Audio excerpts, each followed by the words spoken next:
ludicrous rumors earlier this week that somehow we were trying to gain an advantage looking into our opponent's huddles is an affront to our players, our fans, and to me. It's not who I am. It's not what our program is about. And I'm angry that someone would even make that suggestion. What is factual is one of their staff members cursed out one of our student managers who is mopping the floor under the basket. So let's put this to bed here and now. It didn't happen. It won't happen. And others need to be much more careful with their words moving forward. Well, TJ Otzelberger did not mince words all the way back in January of 2024 when Kansas State head coach Jerome Tang accused the Cyclones of using technology to spy on their huddles during timeouts. The accusations were unfounded. Tang had no proof. And outside of perhaps embarrassing himself that day after an 11-point loss, Tang kicked a hornet's nest. And the return to Hilton Coliseum for the first time since that moment, fans were ready to greet him rudely. And they did. Boo birds raining down as Tang took the court. Fans not over it.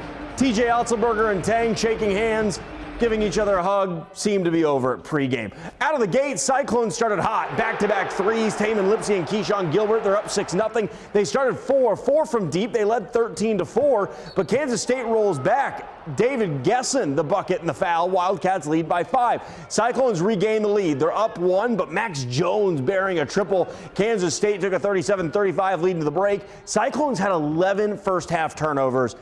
And Kansas State went off in the second half. Coleman Hawkins, top of the key, knocks that one down, and he's letting the Hilton crowd know how he felt as Iowa State was doing its best to try to bounce back in this game. Nice steal by Tamin Lipsey down low. The layup is 46-39.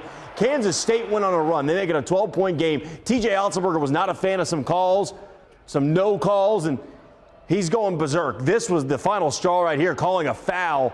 And he's going to get teed up, something we don't see all that often. And it got the fans on their feet and perhaps got the team to wake up. Because obviously up to this point, it was not good. Iowa State trailed by as many as 18, and here they come. Down 9, bucket in the foul for Keyshawn Gilbert. It is 6 points right there.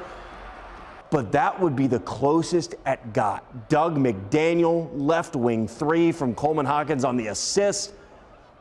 And how about Coleman Hawkins just doing it on his own from the top of the key?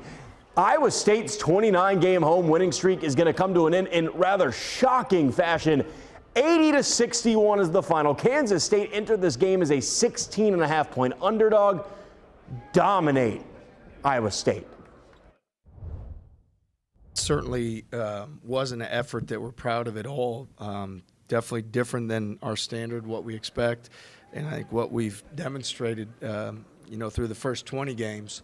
And so that one was different. Extremely disappointing. I don't think anyone expects us that to happen in here, not us, not the fans. So it sucks that it did happen, and we're going to figure out why it happened and try to make that not happen ever again.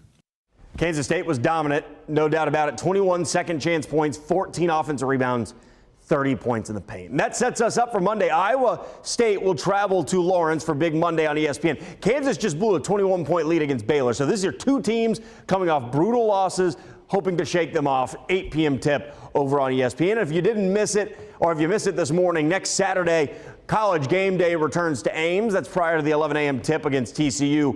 Going to be live from Hilton Coliseum. More details on that will be released by Iowa State in the coming week.